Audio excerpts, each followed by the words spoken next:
হিসাব করে কইতাম একটা বছর যাতে মানুষ ভালো হয়ে চলে। তোমার নাতিন ওন্না দেওয়ার কথা মাথার মধ্যে এভাবে ডাইকা তোমার নাতিনে ওন্না দিয়া রাহে গলার মধ্যে বাজাইয়া এইভাবে দেয়। এইটা দোষ হয় না? আর তোমার এই নাতিনের দিকে যেটা তাকাইব একটা চক্কর তুলে আলামো। কার নাতিনের দিকে তাকা চিনা? তখন তোরা কবি যে চিনি বাদাইমার নাতিন। কার নাতিন? বাদাইমার নাতিন। এই জন্য বারবার বলি আমার যুবকদেরকে খেক খাইবেন না। এদেশের যুবকরা যদি আপনার আদরে ভালো হয়ে যায়, আপনি 70টা বুড়ার দ্বারা যেটা না হইব 10টা যুবকদের দ্বারা সেটা হইব। খালি টেহলার পিছনে দৌড়াইয়েন না। একটা গান্দার ফুটলা পাইছেন, হেরে দূরে ডাক দে, থানা ফোন দে, হেরা লুয়ে যাক, হেরে চালান দে। আমি আবার উল্টা করি, হ্যাঁ আগে দইরা আদর করি, হ্যাঁ চা চা যা যা লাগে খাওয়াই খাওয়াই কই তোরে গান্দাটা দিছে কেটাই রে? পরে কয় হ্যাঁ হ্যাঁ বারা হ্যাঁ হ্যার কাজ যাই যাই কই তুই ভাইছত কই? কয় হেই জায়গা, আবার হেই জায়গাত যাই, সেই জায়গাত যাইতে যাইতে যাইতে যাইতে জন একেবারে গোড়ার মধ্যে যাই গা। এজন্য আমি বলতে চাই, ইফটিজিং কেন হয়, পরকীয়া কেন হয়, এরপরে আপনার মনে করেন যে মাদক সেবন কেন হইতেছে, যুবকরা কেন নষ্ট হইতেছে, মূল জায়গাটা গোড়াটা খুঁজা বাইর করেন। এই মূল জায়গা গোড়াটা খুঁজা বাইর করলে দেখবেন আগাছা পরগাছা সব আপনি অতি সহজে কাইটা চাইটা ফালাইতে পারবেন।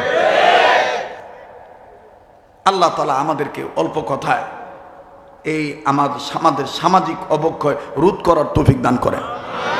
আবার বলেন আমিন। তো আল্লাহর হুকুম মতে নবীর তরিকা মতে যেটা ধর্ম, এটা কি হইব? ইবাদত। বলেন এটা কি হইব? মুসলমান ভাইরা আমার বন্ধুরি, মনে কষ্ট নিবেন না বাজান, বুঝাইতে গেলে অনেক ধরনের কথা অনেকভাবে বলা লাগে। এক একজন মানুষের এক এক রকম একটা ভঙ্গিমা থাকে। এই প্রাথমিক সূচনা লগ্নে প্রিফাসেই আমার বন্ধুগণ শুরুতেই মনের মধ্যে অন্য কোনো চিন্তা করবেন না, একটু নিয়ত করেন। দেখেন এই লাইলাতুল বরাতে আপনি কান্নাকাটি করতে পারেন কিনা। আল্লাহ পাকের হুকুম মতে নবীজির তরিকা মতে যেটা আমি আপনি ধরব, এই ধরাটার নামই হবে ইবাদত। যেটা আমি আপনি আল্লাহর হুকুম মতে নবীর তরিকা মতে ছাড়ব, এটার নামই হবে ইবাদত। আর এইভাবে আল্লাহর হুকুম মতে নবীর তরিকা মতে যারা প্রবেশ করবে ইবাদতে, মরার পরে যাবে তারা জান্নাতে। ফাদখুলি ফি ইবাদি ওয়াদখুলি জান্নাতি। পড়েন ফাদখুলি ফি ইবাদি ওয়াদখুলি জান্নাতি। আরেকবার ফাদখুলি ফি ইবাদি ওয়াদখুলি জান্নাতি। আরে বন্ধু,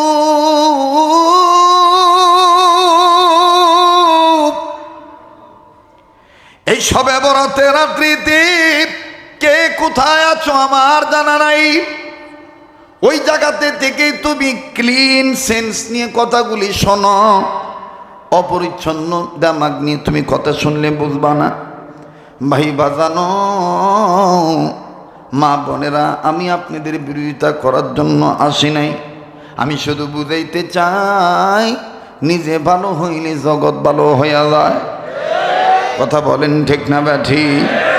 ওরে আমি গুনাহ করব না, তাতে খুশি হবে রব্বানা। হাসরেতে সুপারিশ করবে শাহে মদিনা। তোমার আমার আপন যিনি ঘুমায়াছেন মদিনা। বলেন তোমার আমার আপন যিনি, বলেন তোমার আমার আপন যিনি ঘুমায়াছেন মদিনা। তোমার আমার আপন যিনি। ওরে পাইল নবী পাগল হবি, পাইল নবী। ওরে পাইল নবী পাগল হবি, পাইল নবী। হবি পারবি না উম্মত বেদাত মানতে পারবি না। তোর আমার আপন যিনি ঘুমায়াছেন মদিনা, তোর আমার আপন যিনি। কষ্ট হইতেছে আপনাদের? চলবে কি চলবে না? বলবো কি বলবো না? তো সামনের বাইরে একটু চুপ থাকেন তো, পিছনে যে বাবারা ভাইরা কষ্ট করে দাঁড়ায় রয়েছেন, আপনার একটু জোরে আওয়াজ দিয়ে আল্লাহকে খুশি করার জন্য বলেন তো আল্লাহু আকবার। আমরা না বাবা, পিছনের ভাইরা কত কষ্ট করে উপরে নিচে দাঁড়ায় রয়েছেন, সবাই বলেন তো আল্লাহু আকবার। এবার পিছনের বাবারা চুপ থাকেন, সামনের ভাইরা বলেন তো আল্লাহু আকবার। এত করে শয়তানের গায়ে আগুন ধরে গেছে গায়ে, কথা কয় না? মুনাফিক যেটি এটি দুই একটা উঠে গেছে গা, যাই দেখবেন বিড়ির হোগায় আগুন ধরাইছে, আগুন ধরাই করতেছে এটির ওয়াজ কয়, এটিরই কই ওয়াজ, এটিরই কই ওয়াজ। কেউ নরম ভাষায় কয়, কেউ গরম ভাষায় কয়। আল্লাহ তুমি ভালোভাবে পজিটিভ চিন্তা বুঝা নিলেই তো হয়, কথা কয় না? আল্লাহ পাক আযাবের কথাও বলছেন, আল্লাহ পাক ক্ষমা করার ঘোষণাও দিছেন। আল্লাহ জান্নাতের কথাও বলছেন, জাহান্নামের কথাও, আল্লাহ হায়াতের কথাও বলছেন, মৌতের কথাও, আল্লাহ দিনের কথাও বলছেন, রাত্রের কথাও, আল্লাহ হালালের কথাও বলছেন, হারামের কথাও বলছেন। যেখানে যেই বাও ওইভাবে নাও বাও। এখনো লাগবো আমার হইলো মনে করেন যে গরমকালের ওয়াজ, ওখান যদি আমি শীতের দিনে জারের মাঝের মতো নাই কামাইব ভাই, যেরকম কামাইব। এই জন্য তুই বাউল আমাকে গাইলা কয়, ওরে নিজে কানা পচিনে না, নিজে কানা পচিনে না, আর একজনকে ওয়াজ কইরা শুনায়, তাদের নামই বর্তমানের মাওলানা। মসজিদ ঘরে আল্লাহ থাকে না। আমাকে খাইতে কয়, আমাকে খাইতে কয়। যখন দেখবেন এলাকায় মাদক বেড়ে গেছে, মাদকের বিরুদ্ধে আপনার কোরআন সুন্নাহ মোতাবেক আলোচনা করতে হবে। যখন দেখবেন ইফতিজিং বেড়ে গেছে, তখন ইফতিজারের বিরুদ্ধে আপনার আলোচনা করতে হবে। যখন আপনি দেখবেন জালেম জুলুমের মাত্রা বাড়িয়ে দিয়েছে, তখন আর তার জুলুম সহ্য করার ভয়ে, নির্যাতন সহ্য করার ভয়ে, মরার ভয়ে হক কথা বাদ দেওয়া যাবে না। ইসলামী আন্দোলনের কর্মী হয়ে মুজাহিদের ভূমিকা পালন করতে হবে। কারণ মনে রাখতে হবে, দেশটা সৈয়দ ফজলুল করিম রহমতুল্লাহ আলাইহি, দেশটা শাইখুল হাদিস আল্লামা আজিজুল হক রহমতুল্লাহ আলাইহি, দেশটা মোহাম্মদুল হাফিজি, দেশটা এক কথায় টুপিওয়ালা, দাড়িওয়ালা, কালমাওয়ালা মুসলমানদের। ঠিক কিনা বলেন? অন্যান্য ধর্মের লোকেরাও থাকবে, আমাদের কোনো বাধা নাই, কিন্তু তাদের ধর্মের মধ্যে থাকিয়া আমাকে ধর্মের কর্মের মধ্যে যদি খোঁচা মারে, কথা কয় না? এই ভাই, আপনারা যদি বুঝতে থাকেন কথাটা বালা মতন কত, মৌসাক দেখছেন না?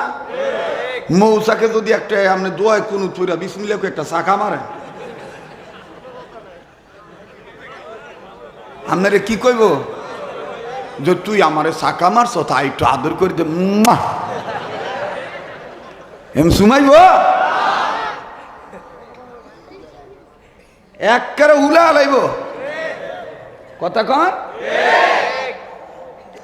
কাজেই মুসলমান হলো ইমান আমল নেক আমলের মৌচাকের কর্মী।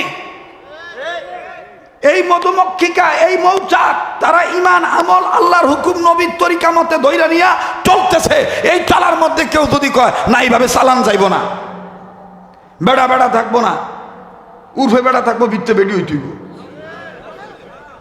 বেড়ি বেড়ি থাকবো না, উফরে বেড়া থাকবো, ভিত্তে বেড়ি থাকবো, মানে নতুন করে কাটটা সাইটটা আবার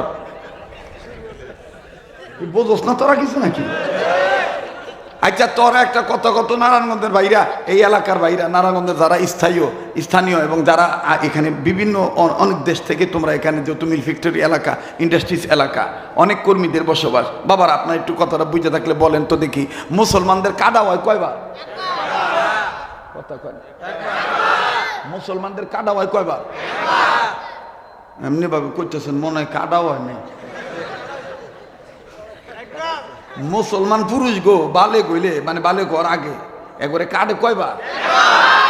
তো নতুন করে আবার ট্রান্সজেন্ডার বাস্তবায়ন করার লক্ষ্যে যদি আবার নতুন করে কেউ কয় যে না না আবার কাটতেইব,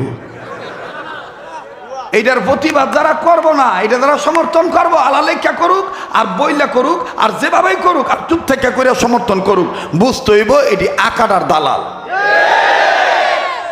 এটি কাগো দালাল, আকাটার দালাল। মুসলমান কাটে কয়বার? একবার।